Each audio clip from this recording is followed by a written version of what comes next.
This week on Jerusalem Dateline, an Easter special remembering the final days of Jesus and the places where his passion took place in Jerusalem, from the Mount of Olives to the Upper Room, the Garden of Gethsemane, and the Church of the Holy Sepulchre. Plus, a tour of the place where many people believe Jesus was buried and rose from the dead, the Garden Tomb. All this and more this week on Jerusalem Dateline. Hello and welcome to this special Easter edition of Jerusalem Dateline. I'm Chris Mitchell.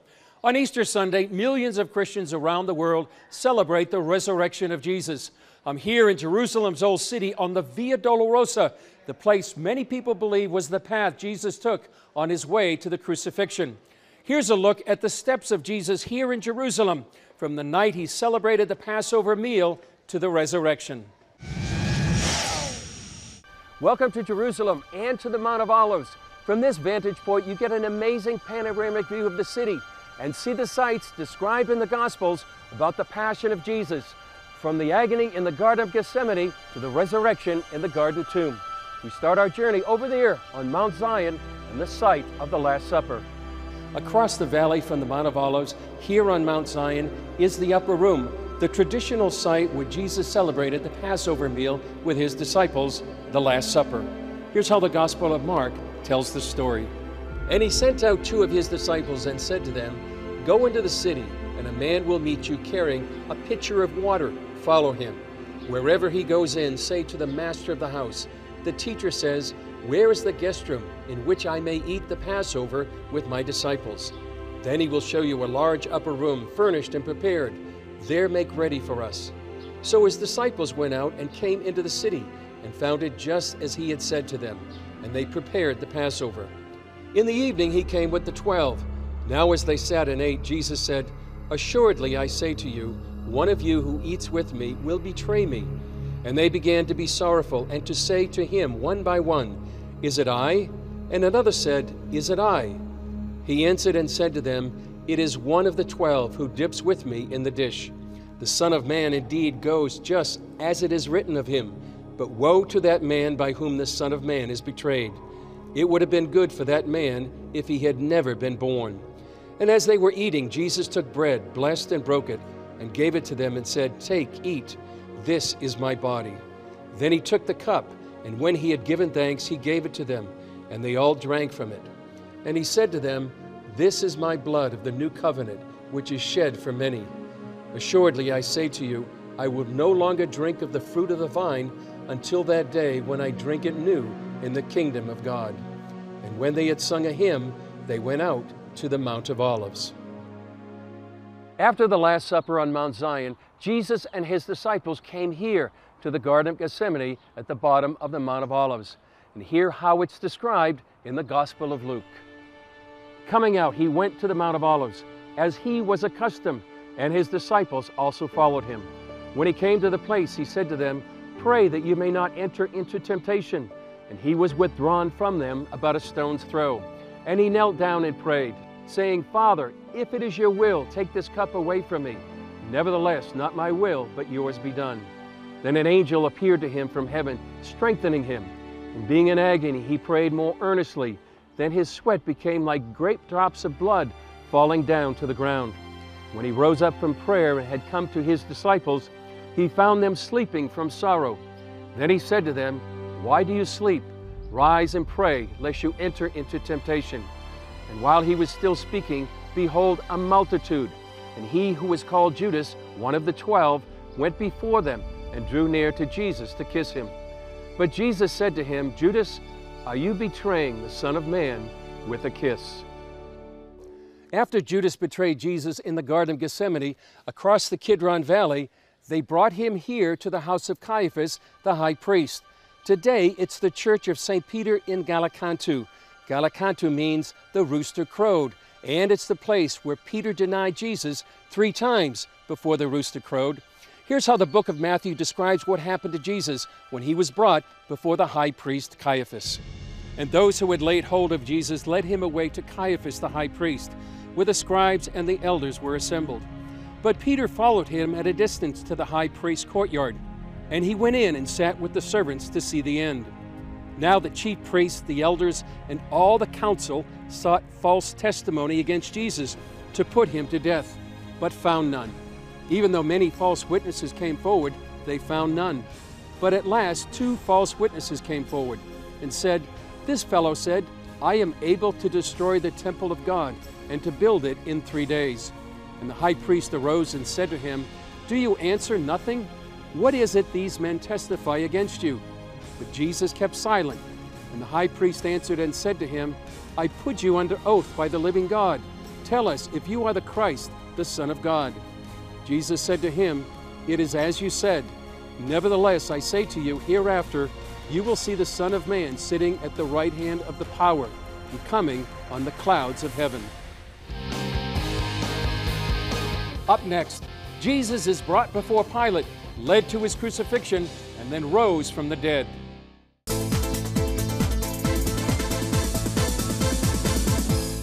His story has inspired the world for thousands of years. Israel's most famous king. While some scholars doubted his very existence. You cannot claim that King David is a mythological figure. Journey deep beneath the ancient city of Jerusalem and see proof of Israel's celebrated hero. Get Written in Stone, House of David. Join host Gordon Robertson on an expedition through the evidence supporting the Old Testament. Extraordinary discoveries made headlines around the world. See where the shepherd boy slew the mighty giant. We are shedding some light on the story of David and Goliath. Explore the relics of the Davidic age. There was a significant structure standing here. And discover proof of King David's legacy. This is a royal house.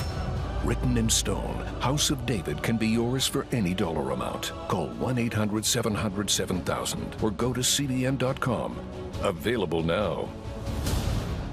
Watch breaking news, in-depth exclusive stories and programs from health to entertainment you won't find anywhere else. The CBN News Channel, a perspective you can trust.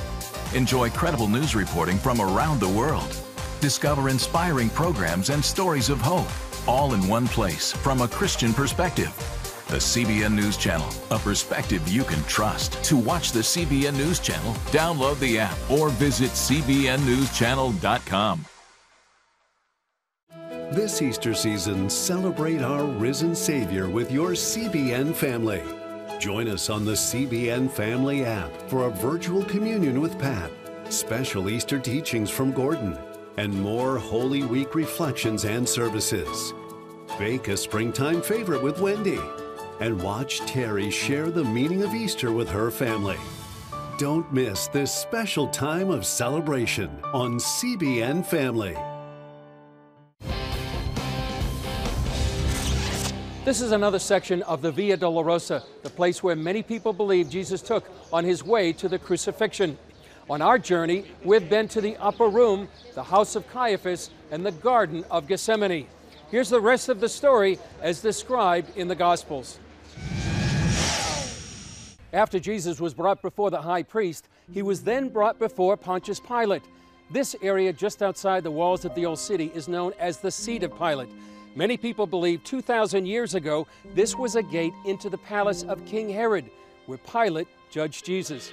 This is how the Gospel of John described their meeting. Then they led Jesus from Caiaphas to the praetorium. And it was early morning, but they themselves did not go into the praetorium, lest they should be defiled, but that they might eat the Passover. Pilate then went out to them and said, "What accusation do you bring against this man?" They answered and said to him, "If he were not an evildoer, we would not have delivered him up to you." Then Pilate said to them, "You take him and judge him according to your law." Therefore the Jews said to him, "It is not lawful for us to put anyone to death," that the saying of Jesus might be fulfilled, which he spoke, signifying by what death he would die. Then Pilate entered the praetorium again, called Jesus, and said to him, "Are you the king of the Jews?" Jesus answered him, "Are you speaking for yourself about this? Or did others tell you this concerning me?" Pilate answered, "Am I a Jew? Your own nation and the chief priests have delivered you to me. What have you done?" Jesus answered, "My kingdom is not of this world.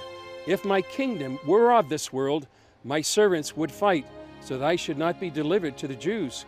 But now my kingdom is not from here." Pilate therefore said to him, "Are you a king then?"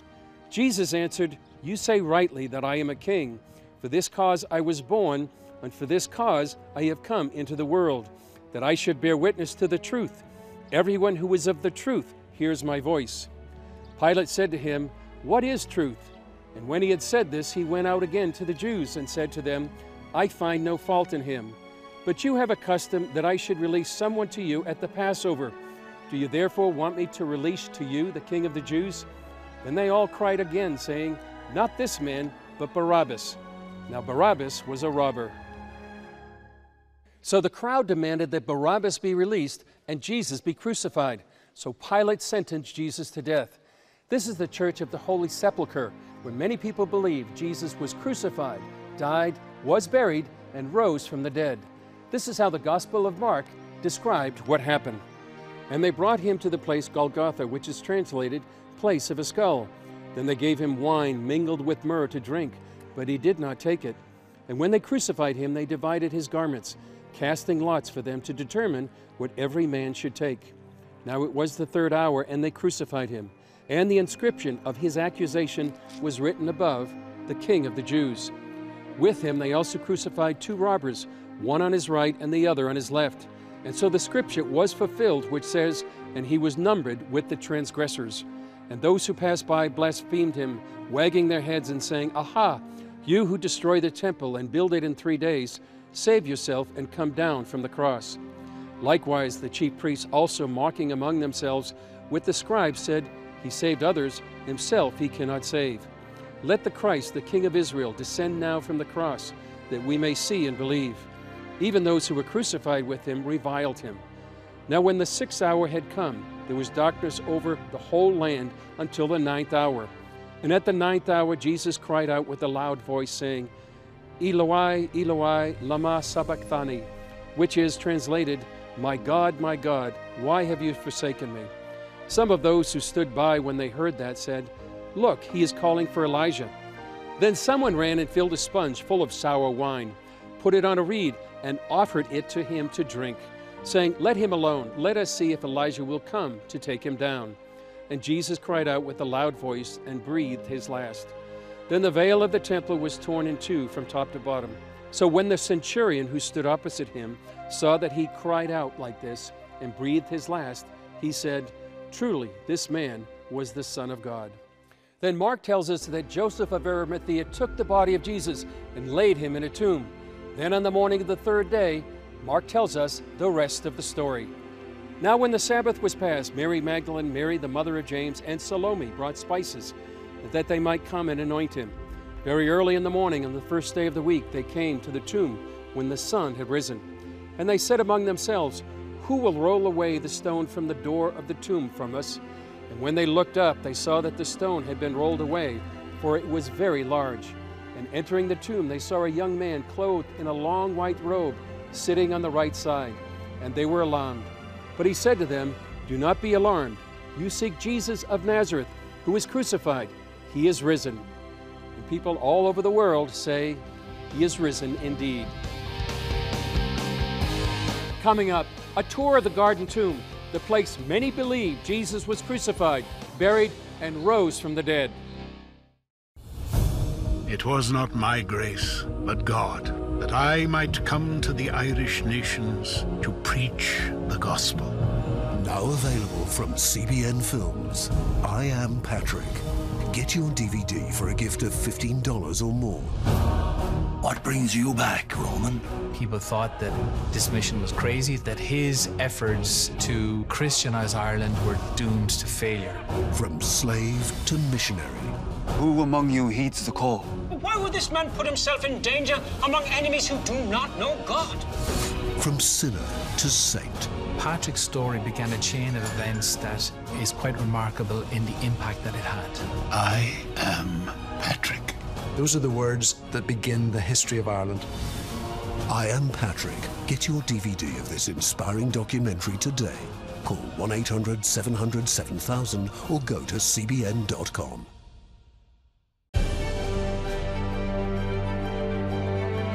Here, We're committed to a heritage of rigorous scholarship, dating back over 1,000 years. And to a faith tradition dating back 1,000 more. This is how we create a culture of inquiry where no topic is off limits. And a culture of hope. Anything's possible! It's Christian leadership. And it's changing the world for the better.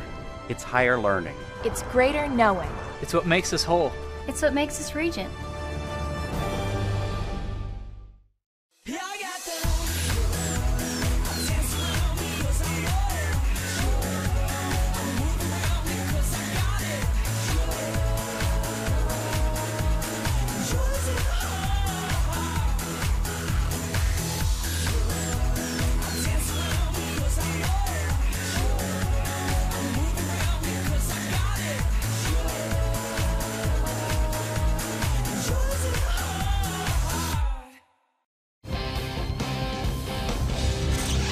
I'm standing inside the walls of the old city near the Jaffa Gate.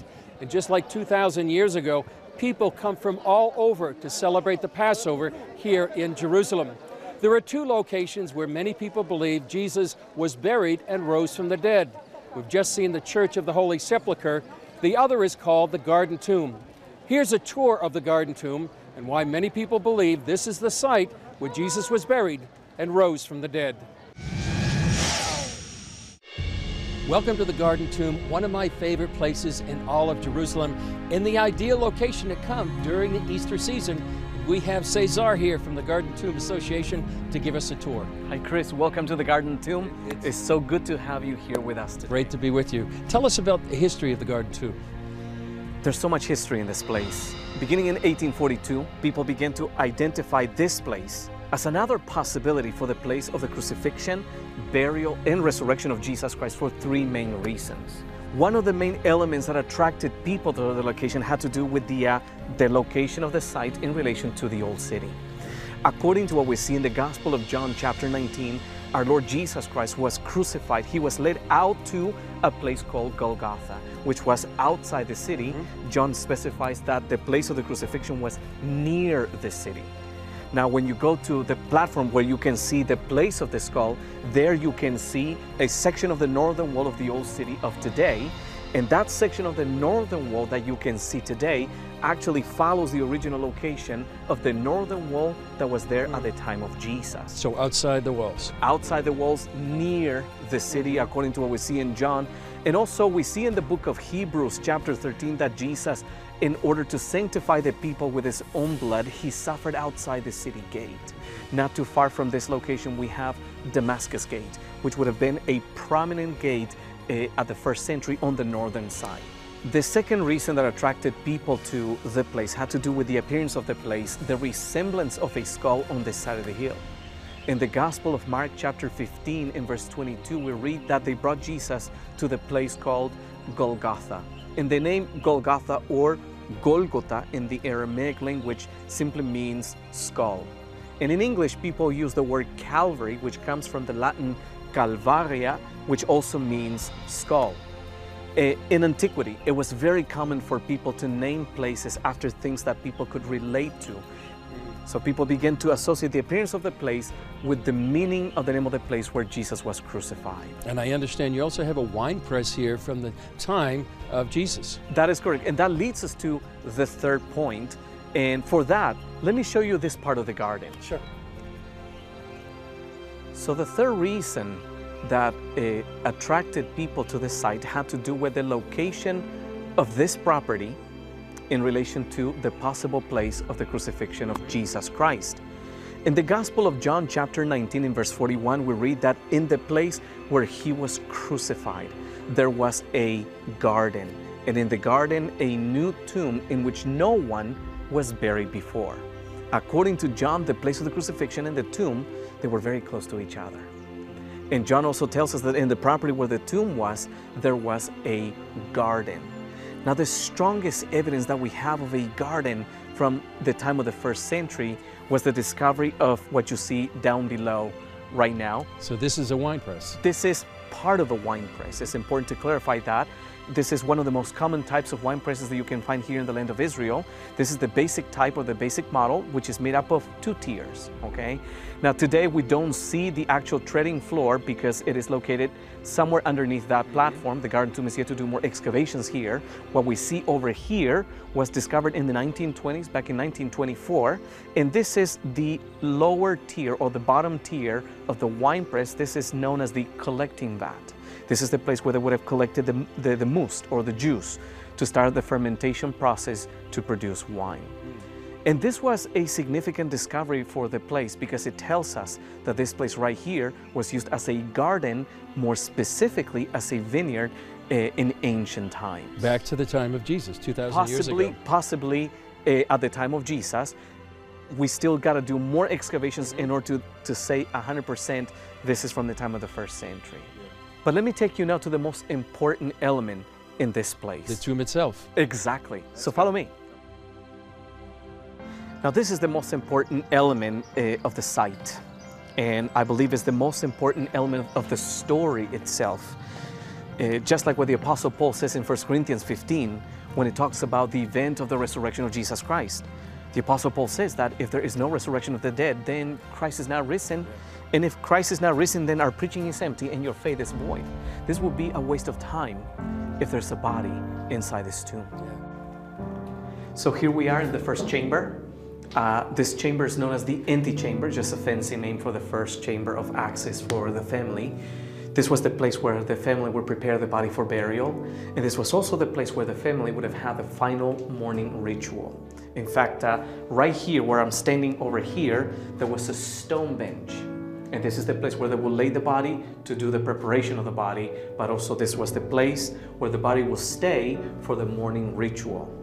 And after that, they would transfer the body and they will store the body in the burial chamber where you can see 1, 2, and 3 burial places. Today, you don't see the burial benches anymore because the tomb was remodeled. It was reused in antiquity. Cesar, this is an amazing place. Let's go outside and tell me more about why you think this was actually the tomb of Jesus. I think it's important to clarify that we don't make any dogmatic claims about the tomb. We don't say this is the tomb, but we say that it is a possibility because it fits the biblical description. And all the features that you see inside the tomb, all the features that you see in this property, fit the details that we see in the gospel accounts. And we see, for instance, the layout of the tomb matches with the description that we see in the Gospel of Mark chapter 16, also in the Gospel of John. So there are many elements that fit the biblical profile. So Cesar, what's the meaning of Easter and what's the message here in the Garden Tomb? It's an empty tomb because on the 3rd day, Jesus Christ was physically risen from the dead. And that is the most important element of the story. It would have been a waste of time if there was still a body inside the tomb, but He rose from the dead. He defeated death. He defeated the power of sin. And He is alive today because He is the Lord of life. And He is physically alive today to give new life to those who put their trust in the perfect sacrifice that Jesus Christ performed at the cross of Calvary. Cesar, that's the perfect message for Easter. Thank you so much for your tour here of the Garden Tomb. And look forward to having many people come back here and see this for themselves. And we also look forward to having many visitors in this place. It's a tremendous opportunity for us to proclaim this powerful message to the world. Thank you so much, Cesar. God bless you. Up next, CBN presents an Easter service from the Garden Tomb in Jerusalem. Thank you for watching Jerusalem Dateline. We're committed to providing you with unbiased reporting from the Holy Land. Through weekly broadcasts, podcasts, and online media, our vision is to reach millions around the globe with the true story of what's happening in Israel and the Middle East, all from a biblical and prophetic perspective. This is a big vision and is only made possible by the generous support of people like you. Call us toll-free at 1-800-700-7000 or go to cbn.com/Jerusalem Dateline and make a donation that will help spread the light of truth about Israel throughout the world. Roman soldiers destroy the Second Temple of Jerusalem. Centuries of eyewitnesses say the temple treasures survived. But where are they?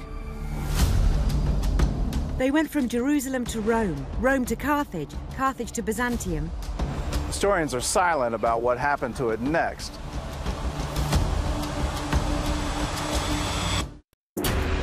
CBN Documentaries presents the worldwide release of Treasures of the Second Temple. So does it still exist today? A story of mystery. Where is it? Calamity. Most of the victims were butchered. And destiny. The possibility to dig is impossible. Get your copy of Treasures of the Second Temple. Yours for a gift of any amount to CBN Documentaries. Hey, if you're tired and exhausted all day, you can't think clearly, and you really just need a cup or even a pot of coffee to get through your day, then join me, Dr. Josh Axe, for this new series where I'm going to teach you how to transform your diet and use essential oils and supplements to get a better night's sleep. Wake up to your best life. Call 1-800-700-7000 to get your free DVD or booklet of Protect Your Sleep today. Orphans Promise is committed to loving and serving at-risk children, to helping keep families together, and to creating opportunities for strong and sustainable communities around the world. We're working in over 60 countries, and with your help, we can do even more. We are out to change the world, one child, one family, one community at a time. Will you join us? I'm outside the walls of the old city and near where King Herod had his palace 2,000 years ago. You've just seen a tour of the Garden Tomb. This year, CBN will be broadcasting the Easter service of the Garden Tomb. And despite all the challenges and changes of COVID-19, the timeless message of the gospel remains the same. Here's a sample of the worship.